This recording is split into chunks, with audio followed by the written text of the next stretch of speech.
The Drums of War, Chapter 34, marches on. Aboard the Speaking Softly. I, ye beggar, I, ye king, I, ye sailor, I, we sing. We sing, whatever the tides will bring. For these star tides my heart does sail, Yovdrol said, as he sat on the comfortably sized sofa in Dr. Amani's office. For some reason he found the core-world ebony face most approachable from the MH department, probably because the man looked old. "That's beautiful. Did you write it?" Dr. Amani asked. He had asked Yovdrol to call him Dr. Baruti, or simply Baruti, but the boy on the cusp of manhood couldn't bring himself to shirk giving proper respect, even in his own mind. "No, my great-grandfather did, when he commissioned the Among the Star Tides We Sing. I was thinking about beginnings and decisions." "Would you like to share those thoughts?" "Aye, sir, please. Don't consider rank here, because you're a civilian. It's not necessary for you to call any serviceman sir." Yovdrol felt the heat rise in his cheeks as he said, "It's about showing respect. Just because I'm not crew doesn't mean I should take you for granted." "Fair enough, but in session, it's important that we speak man to man," Dr. Amani explained patiently. Yovdrol nodded at the reminder and collected his thoughts. My great-great-grandfather left his place on his father's Sartug to build a place where he could raise a family in safety and joy. But one fateful birthday present changed that plan forever. Greg George got adopted, rescued my grandfather, and introduced your people to mine. And so the We Sing couldn't be a trading ship anymore. We changed into a diplomatic ship, so that great-uncle Greg could keep his place with his family and keep his duty to the Republic. He founded the Honor Guard, and the We Sing went from a peaceful trader to a place of honor. All that led to me and my family growing up at the Honor Guard's knees. All of that gave me something to lose. "Do you regret any of the choices your ancestors made?" Dr. Amani prompted. "No." Yovdrol took a deep breath and tried not to fidget with his lower hands. Dr. Amani just sat there, waiting until Yovdrol continued. "No, I lost a lot, but I don't even want to imagine never having met Paul, or Enrico, or Jacques, or Cory. You get the point. I feel like the time I got was worth having. Does that make sense?" "Of course it does. I was a Voidsman first class once, you know." Yovdrol felt a sheepish grin creep over his face as he said, "I guess you went through this yourself." "Several times, but not my father. I lost my father to time and mortality, not an unprovoked attack on his vessel." Yovdrol wanted to assure the doctor that he was well, but he couldn't make a lie pass his lips. So he said, "It's hard." "Of course it is. But you're young, and you have people you can lean on," Dr. Amani said. "I wish I didn't need to lean on anyone. How can I be there for my sisters if I need help?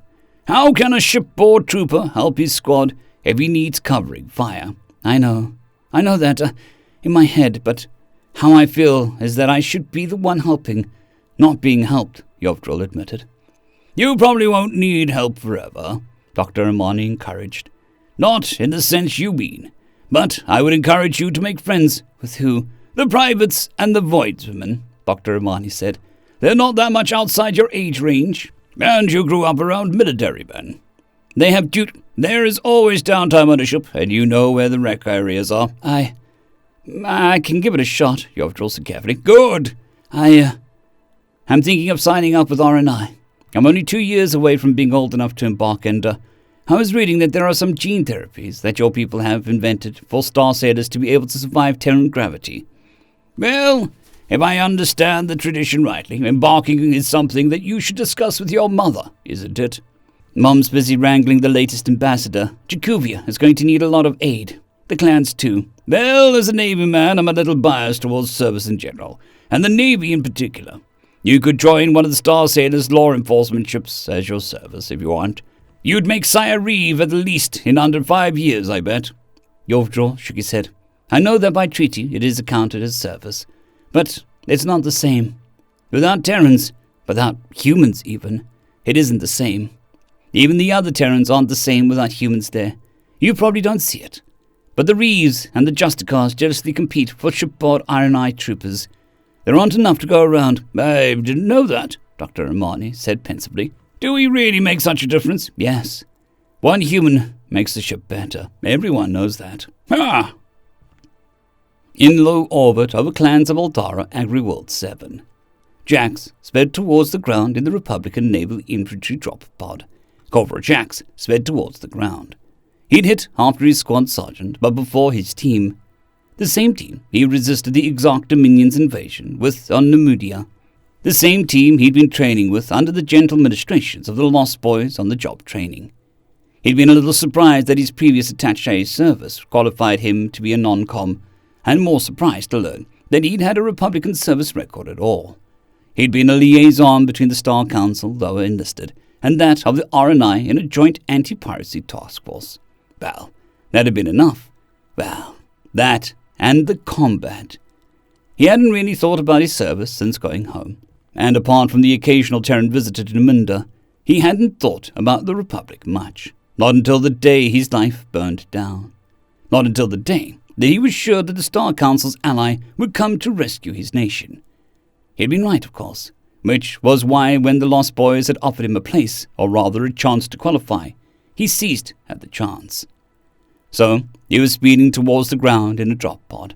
Ancestors. He'd always thought the drop troopers were a special kind of crazy. But now he knew better. He knew that there were more things important enough to take seemingly mad risks. Stopping the Exarch was one of them. The pod hit, and Jax heard Sergeant Thomas Mitchell order, "Team leaders, sound off." "Red leader, boots down, all systems go," Corporal David Johnson growled. "Blue leader, boots down, all systems go," Corporal Linus George chimed over the sound of his service rifle's burst fire chattering. "Green leader, boots down, all systems go," Corporal William Taylor purred. "Gold leader, boots down, all systems go," Corporal John Robinson grunted. "Orange leader, boots down, all systems go," Corporal Jack said, as his pod stalls was blasted open by the explosive charge. "Your boys should be hitting now. Get accountability and form up," Sergeant Mitchell ordered. Corporal Jack shrugged his shoulders inside the Lethe pattern armor and keyed up the team channel. "Orange team, sound off and rally on me." Corporal Jax watched the pips representing his team on the map in the upper right-hand corner of his HUD as Private First Class Kai started. "Orange 1, boots down, all systems go." "Orange 2, boots down, all systems go," Private First Class Ash said quietly. "Orange 2, 3, boots down, all systems go," Private First Class Ray said. They'd hit on target in the middle of a grain field on the night side of the planet at the banks of the deep, wide river, and absent any enemies or obstructions. Their regrouping went smoothly. "Orange team, all present and accounted for, proceeding to first objective," Corporal Jax reported as he signaled to his team to start moving towards the river.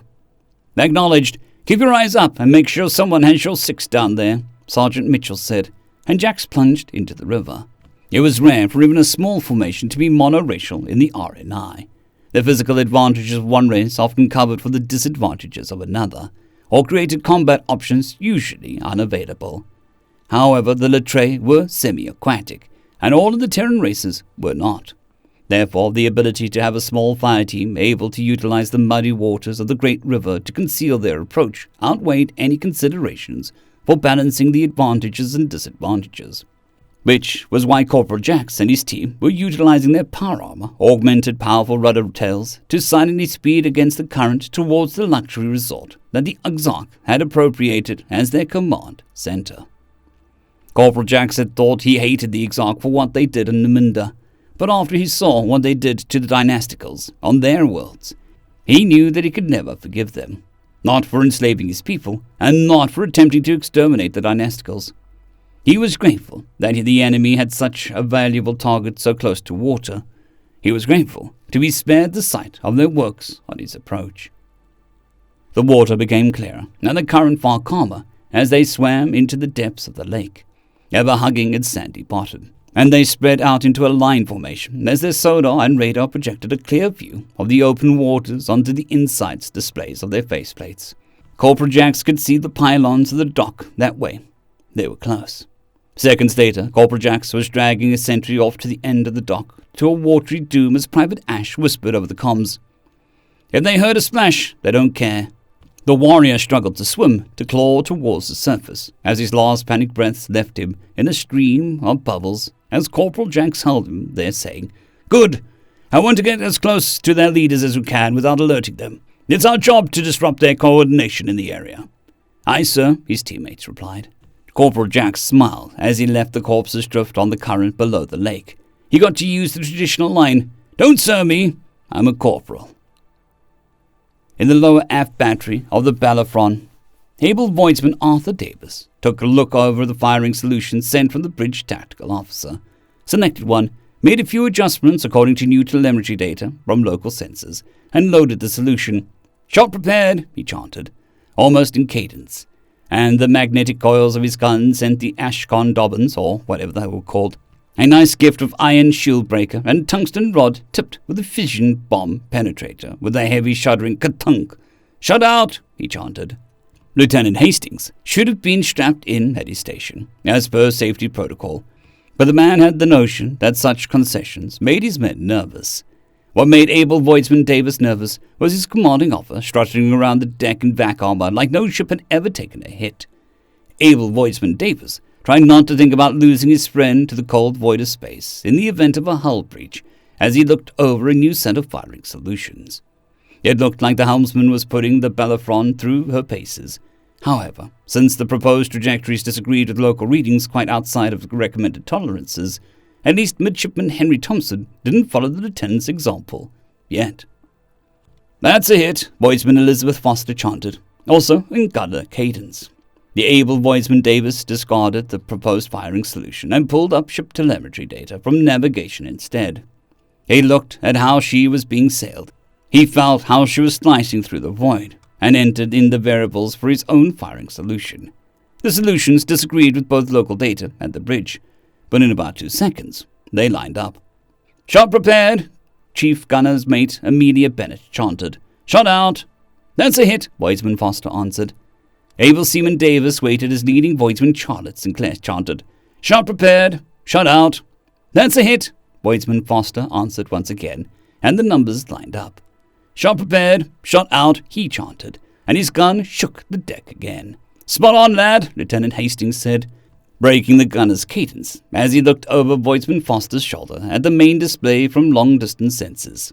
"You've taken out their engines, Arthur." "Thank you, sir," Able Voidsman Davis said with a slim smile. "Bridge wants us targeting this one next," Petty Officer Robert Wallace said as he highlighted an enemy ship on the display. However, Gunner's Mate Victoria Scott highlighted a larger enemy ship bearing down on a Republican cruiser and said, "If Helm keeps spinning us around like a cork in a whirlpool, we'll have better angles than this one."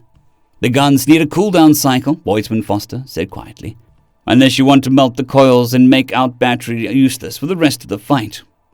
"I shall tactical, never fear," Lieutenant Hastings said, "but if we can damage their main weapon while they're focusing on trying to breach our friends' battle screens within 2 volleys.